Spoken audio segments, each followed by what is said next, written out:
Praise Lord. യേശുക്രിസ്തു നാമത്തിന് മഹത്വം ഉണ്ടാകട്ടെ. യോഹന്നാൻ സ്നാപകൻ സ്വയം പരിചയപ്പെടുത്തുന്നത് ഒരു ശബ്ദമായാണ്. കർത്താവിൻ്റെ വഴി നേരെയാക്കുവീൻ എന്ന് മരുഭൂമിയിൽ വിളിച്ചു പറയുന്ന ഒരു ശബ്ദം. യേശുവിന് വഴിയൊരുക്കുക എന്ന ദൗത്യം ഭംഗിയായി നിർവഹിച്ച യോഹന്നാന്റെ ശബ്ദ വ്യതിയാനങ്ങൾ നമുക്ക് നോക്കാം. ഒന്നാമതായിട്ട് നിരപ്പിന്റെ ശബ്ദം. ആ കാലത്ത് യോഹന്നാൻ സ്നാപകൻ വന്നു യഹൂദ മരുഭൂമിയിൽ പ്രസംഗിച്ചു, സ്വർഗരാജ്യം സമീപിച്ചിരിക്കാൻ മാനസാന്തരപ്പെടുവീൻ എന്ന് പറഞ്ഞു. പാപങ്ങളെ ഏറ്റുപറഞ്ഞ് ദൈവത്തോട് സമാധാനം പ്രാപിപ്പാനുള്ള ആഹ്വാനം. ഇത് യോഹന്നാന്റെ നിരപ്പിന്റെ ശബ്ദം ആയിരുന്നു. രണ്ടാമതായിട്ട് എതിർപ്പിന്റെ ശബ്ദം. സർപ്പസന്തതികളെ, വരുവാനുള്ള കോപത്തിൽ നിന്ന് ഒഴിഞ്ഞ് ഓടിപ്പോകുവാൻ നിങ്ങളെ ഉപദേശിച്ച് തന്നത് ആർ? യോഹന്നാന്റെ ശബ്ദം.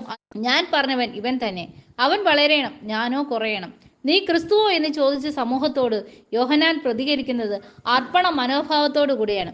പ്രിയരെ, യേശുവിന്റെ പ്രതിനിധികളായി ഈ ഭൂമിയിൽ അവിടത്തേക്ക് പാതയൊരുക്കേണ്ട നമ്മളും പിന്തുടരേണ്ടത്